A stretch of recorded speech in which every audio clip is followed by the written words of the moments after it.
So let's start with our session. So we start first with the radar. Once we will go in the radar, then we will go in the ectis. So start with radar simulator. So this is a head-on situation. You see that the trails are already dead ahead of our ships. So this is a history.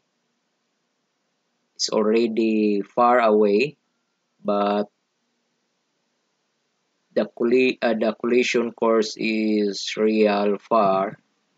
Then the next ships behind the head-on situation is also in 120 course to 130.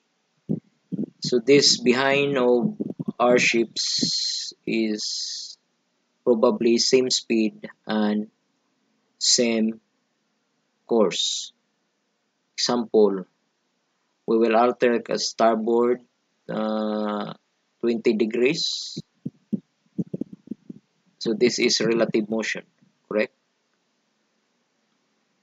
So we will see what happened to our movement of the vessel. So now we will wait for the trails. What would be the result? Since this one around bearing 93 and distance is 2.92, 2.9 miles. So you just use your nav tool or you use your BRM to get the bearing or the distance.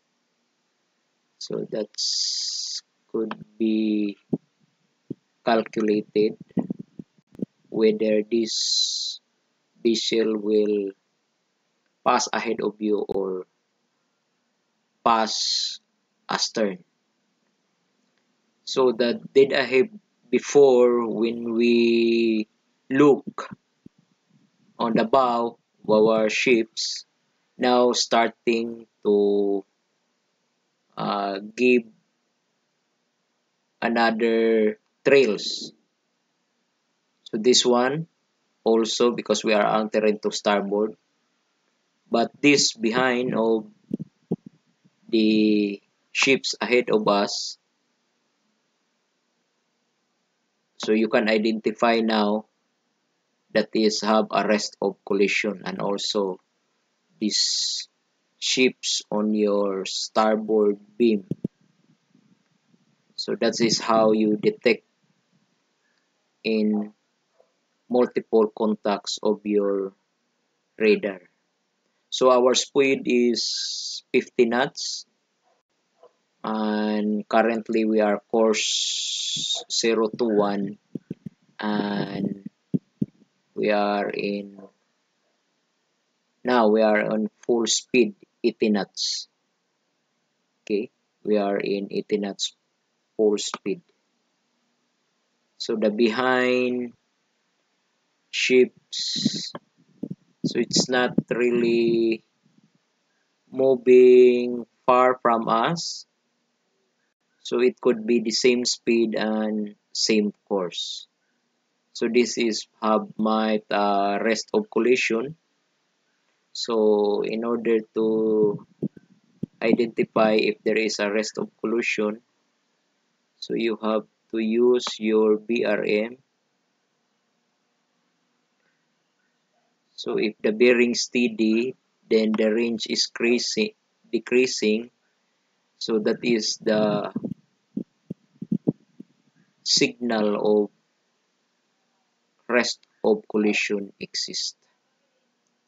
So the other vessel in ahead of us, we also you can also identify